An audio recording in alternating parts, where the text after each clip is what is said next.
Hello. Here's the unboxing video for W18E, the wireless enterprise router of Tenda. First of all, let's check what's in the box. From the left to the right are the GPL notice, installation guide, W18E, and power adapter. Next is the front interface of W18E. Power, reset/extend, Wi-Fi indicator, system indicator. 4 gigabit ports. 4 high-gain omnidirectional antennas. There are heat dissipation holes distributed on both sides, which improves the router's heat dissipation efficiency. Now let's check the bottom of this router. There is a data plate on the bottom, which tells the information of MAC, serial number, SSID, etc.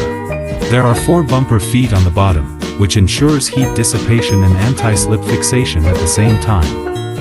W18E adopts industry-grade metal housing, and the heat dissipation is faster compared with traditional plastic one.